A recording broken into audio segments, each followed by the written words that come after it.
Next is Cool Hand Luke, starring Paul Newman. Again, I hadn't seen this before, but I know that line. What we have here is a failure to communicate. Yeah. Um, I know that line. I've heard that. Outside of this movie, I've heard that line a lot. So, but my favorite character was played by George Kennedy, who played Line. George Kennedy was in Charade. He played Stobie, the one with the hook hand, and Scobie. Yeah, Scobie. That's who he is. It was a different role for him in this. He's a lot older than when he was in Charade. But he really is like this gentle giant of a person, of a character, and I really liked him. I suppose if it was to like Paul Newman's character the most, but I really prefer George Kennedy in this. His character was my favorite. Jo Van Fleet as Luke's mother. And Strother Martin, who said that line. What we've got here, failure to communicate. Yeah. And also it has Dennis Hopper, and which he is not listed on here. I don't know why, but he's in this. They had Lou Antonia, Robert Travis, JD Cannon.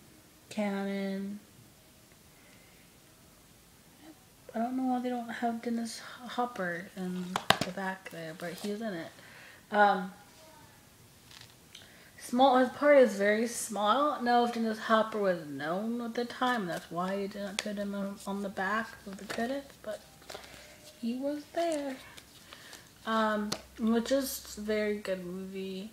I kind of got irritated with Paul after a while, though. Because I understand that he wanted out. But he had a guard that was on his side, and then he completely, like, I don't know, I just felt like he betrayed him.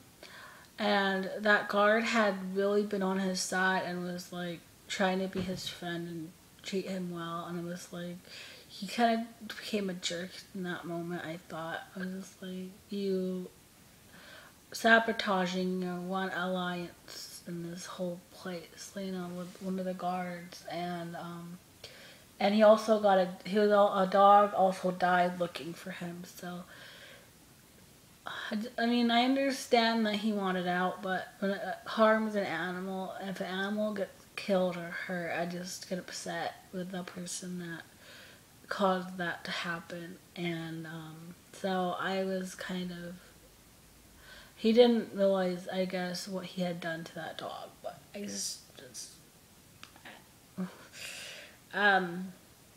I felt bad when his mom died and he had to be in the box. I just felt like that was completely heartless, and I guess that's where he turned his back on the guard after that, to like the one that was supposed to be his friend, because his friend did that to him. But I just, but again, like, the dog died looking for him, so I just felt like